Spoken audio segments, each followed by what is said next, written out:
Dear student, आपका अपने channel में स्वागत है।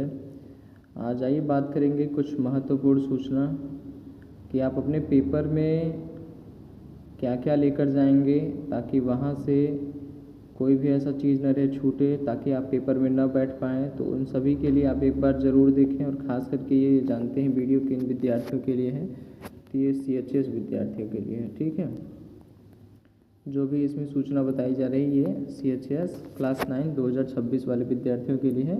अगर आप आगे के भी हैं तो आपके लिए भी हेल्पफुल वीडियो ये रहेगा। ठीक है, तो आइए बात करते हैं सबसे पहले हम कि इसमें मुख्यतः क्या है। तो यहाँ पर ध्यान दीजिए, विशेष में है कि अभ्यर्थी को अपने साथ पासपोर्ट साइज की 2 फ़ोटो लाना अनिवार्य है। तो आप 2 की जगह 3 भी फ़ोटो ले जाएंगे, कोई दिक्कत नहीं है। अभ्यर्थी अपने निर्धारित परीक्षा केंद्र पर 7:30 AM तक अवश्य पहुंच जाए, मतलब 7:30 बजे तक सुबह पहुंच जाए। किसी भी अभ्यर्थी को 8:20 के बाद प्रवेश परीक्षा में, मतलब जो 8-8:30 बजे के बाद परीक्षा कक्ष में प्रवेश नहीं दिया जाएगा। यानी जहां पर भी एग्ज़ाम होता रहेगा वहां पर आपको बैठने की अनुमति नहीं दी जाएगी। तो इस बात का ध्यान रखिएगा। आगे क्या है, उम्मीदवार के हस्ताक्षर अपलोड किए गए हस्ताक्षर से मेल खाने चाहिए, ये चीज़ें हैं। ठीक है, जो आपका सिग्नेचर रहेगा और जो ऑलरेडी आपने सिग्नेचर किया है उससे मेल खाना चाहिए। ये कैसे पता चलेगा कि कहाँ सिग्नेचर किए हैं? तो देखिए, आप अपना जो अभी एडमिट कार्ड निकाले हैं, एडमिट कार्ड फ़ोटो के नीचे ही जस्ट सिग्नेचर होगा, वहाँ से आप मिला लीजिए, वैसा ही साइन आपको सेम करना है। और क्या है भाई, तो इसमें आते हैं। देखिए इसमें क्या है, परीक्षा हॉल में प्रवेश करने से पहले ऊपर दिए गए स्व सत्यापन स्थान पर ऑनलाइन आवेदन में अपलोड की गई फ़ोटो से मेल खाने वाली हालिया पासपोर्ट आकार की फ़ोटो लगाना अनिवार्य है। सिंपल है कि परीक्षा हॉल में प्रवेश करने से पहले, यानी जैसे परीक्षा हॉल में जाएं वहाँ पर भी चिस्पा कर सकते हैं, मतलब फ़ोटो लगा सकते हैं, लेकिन हॉल में जाने से पहले भी फ़ोटो लगा लेंगे। और ख़ास करके जो ऑनलाइन आवेदन में अपलोड किए गए हैं उससे मेल खाता रहेगा तब भी सही है। ठीक है, और सेकंड में है इंस्ट्रक्शन कि नीले काले रंग का बॉल पेन लाएं। रफ वर्क के लिए आप हैंडबॉल पेंसिल और इरेजर का उपयोग कर सकते हैं। ठीक है, ऐसा नहीं कि पेंसिल और इरेजर से चलें या पूरा OMR ही फुलफ़िल करने लगें, तो OMR मत फुलफ़िल करने लगिएगा, इस बात का ध्यान दें। आगे थोड़ा है तो इसको मैं बता देता हूँ। जैसे बच्चों की ये है थर्ड पॉइंट जो है, परीक्षा की तिथि से काफ़ी पहले परीक्षा स्थल का सटीक स्थान सुनिश्चित कर लें। इसका क्या मतलब है कि परीक्षा देने से पहले परीक्षा कहाँ पर होगा, किस जगह पर होगा, कौन से स्कूल में होगा, और इस चीज़ का पूरा ब्यौरा निकाल लें कि कितनी दूर है, कब हमको जाना है। ऐसा नहीं कि परीक्षा काफ़ी दूर तो चलें उसी के समय 1 घंटा पहले ही पहुँचे, पता चला लेट हो गया, तो लेट उठ का चक्कर न रहे, 2-3 घंटे पहले भी जा सकते हैं, क्योंकि कुछ हो नहीं जाएगा। अंततोगत्वा पूरा साल भर का मेहनत रहता है, और जो विद्यार्थी इस चीज़ को जानते हैं उनके लिए तो लेट होना संभव ही नहीं है। इस परीक्षा में किताबें, notebook, calculator, mobile phone, smart watch आदि का उपयोग वर्जित है।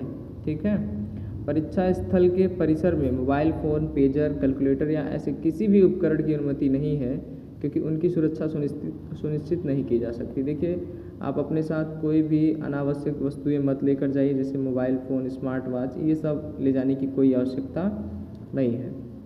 परीक्षा के दौरान किसी भी उम्मीदवार द्वारा अनुचित साधनों का प्रयोग करने, जिसमें किसी अन्य उम्मीदवार को सहायता देना लेना शामिल है, को अयोग्य घोषित कर दिया जाएगा। याद रखिएगा कि परीक्षा देते समय केवल अपने बारे में और अपने परीक्षा के बारे में और ख़ास करके अपने क्वेश्चन को लगाइए, न कि किसी को नकल दिखाइए और न किसी से नकल करिए। ऐसा करने से आपकी जो उम्मीदवारी है वो रद्द किया जा सकता है, आपको बाहर निकाल दिया जाएगा। अंततोगत्वा तो आपका पूरा साल भर का मेहनत फिर अगेन पानी में चला जाएगा। तो इस बात को ध्यान में रखा जाए। ठीक है, उम्मीदवार को सतर्क रहना चाहिए ताकि कोई अन्य उम्मीदवार उसके उत्तरों की नकल ना कर सके। चलिए आगे चलते हैं। पॉइंट नंबर 5 है, परीक्षा समाप्त होने के बाद उम्मीदवार प्रश्न पुस्तिका और OMR उत्तर पुस्तिका की कार्बन कापी अपने साथ ले जा सकता है। ये क्या मतलब है कि जिस OMR सीट पर आप फुलफिल करे रहेंगे, जो भी गोला वाला रहेगा, उसकी एक कार्बन कापी मिलेगी, अल्टीमेट OMR की कार्बन कापी मिलेगी, वो उसको आपको लेकर आना है, ना कि ओरिजिनल वाला लेकर चले आएँ। अगर ओरिजिनल गलती से लेकर चले आए तो याद रखना आपका जो उत्तर पुस्तिका है वो चेक करने वाली की जगह चेक ही नहीं होगा, आपकी फिर सारी चीज़ें अवैध घोषित हो जाएंगी, क्योंकि आपने पेपर ही नहीं दिया। इसका मतलब तो उसको देखिए जो ओरिजिनल कापी उसे देकर आना है, और जो कापी है कार्बन कापी है खास करके उसे लेकर आना है, ठीक है। प्रतिरूपण या अनुचित साधनों का प्रयोग करने पर उम्मीदवार की उम्मीदवारी रद्द कर दी जाएगी। इसके विरुद्ध अन्य उपयुक्त कार्यवाही भी की जाएगी। इसका क्या मतलब है कि अगर आप जो बताए गए इंस्ट्रक्शन है उसके खिलाफ कुछ कार्यवाही मतलब कार्य कर ले जा रहे हैं, कि मतलब जैसे नकल वकल हो गया, ये सब अगर हो गया, अनुचित साधन का प्रयोग कर ले रहे हैं, तो आपको परीक्षा से बाहर कर दिया जाएगा और आपकी उम्मीदवारी रद्द कर दी जाएगी। तो ये 6वां पॉइंट था। 7वें में चलते हैं। 7वां देखिए क्या है, सारे पॉइंट अभी बता देते हैं आपको। यहाँ पर देखिए 7वां, परीक्षा में आपका प्रवेश पूरी तरह से अंतिम है। केवल प्रवेश पत्र जारी होने का यह अर्थ नहीं कि विश्वविद्यालय द्वारा आपकी उम्मीदवारी अंतिम रूप से स्वीकार कर ली गई। समझ में आई? बस केवल वो पेपर देने के लिए रहेगा जो एडमिट कार्ड है। बीएचयू द्वारा आपके ऑनलाइन आवेदन में दर्ज की गई जानकारी को सत्य और सही मान लिया गया है। कृपया ध्यान दें, विश्वविद्यालय पात्रता शर्तों जैसे आयु, शैक्षणिक योग्यता श्रेणी जैसे अनुसूचित जाति, अनुसूचित जनजाति, शारीरिक रूप से विकलांग, कर्मचारी, आश्रित आदि का सत्यापन केवल मूल दस्तावेजों के आधार पर काउंसलिंग के समय करेगा। अभी कुछ होने वाला नहीं है, इस बात का ध्यान रखा जाए। चलें, आप पॉइंट नंबर 8 पर हैं। पॉइंट नंबर 8, परीक्षा समाप्त होने से पहले आपको परीक्षा केंद्र छोड़ने की अनुमति नहीं होगी। ऐसा नहीं कि परीक्षा समाप्त हो गया तो आप परीक्षा तुरंत वहाँ से भाग के खड़े होकर भागने लगें। जब आपको अनुमति दी जाएगी तो आप वहाँ से जाइएगा।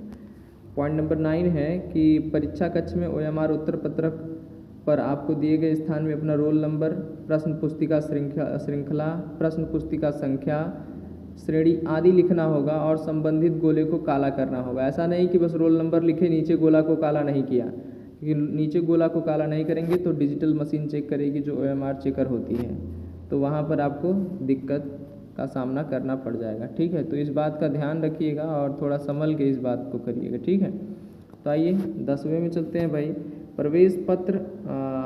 प्रवेश तक इस प्रवेश पत्र को संभाल कर रखना अनिवार्य है। इसका मतलब जब तक आपका एडमिशन फाइनली काउंसलिंग नहीं हो जाती तब तक आप अपना एडमिट कार्ड संभाल के रखिएगा, क्योंकि एक बार अगर क्लोज हो गया एडमिट कार्ड तो दोबारा नहीं निकलेगा, इस बात का भी ध्यान रखें। तो इंस्ट्रक्शन के साथ साथ best of hard work and best of luck सभी बच्चों को।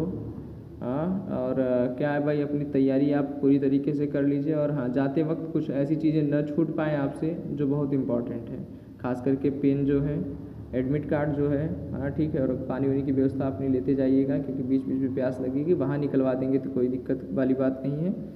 और अगर आप अभी पहली बार कहीं दूर दराज जा रहे हैं तो अपने गार्जियन के साथ ज़रूर जाइए, कोई अपने बड़ा भाई या माता पिता किसी के साथ ज़रूर जाएं, क्योंकि इससे क्या होगा, कहीं ना कहीं तो थोड़ी सी हिचकिचाहट जो होगी वो नहीं रहेगी, ठीक है, मन में कोई शंका नहीं रहेगा। तो एक बार फिर से आप अपना प्रिपरेशन कर लीजिए, थोड़े बहुत जो दोहराना है उसे दोहरा लीजिए। तो बहुत बहुत धन्यवाद आप सभी का इस वीडियो को पूरा देखने के लिए। तो चलिए यहीं तक इसको स्थगित रखते हैं। बहुत बहुत धन्यवाद।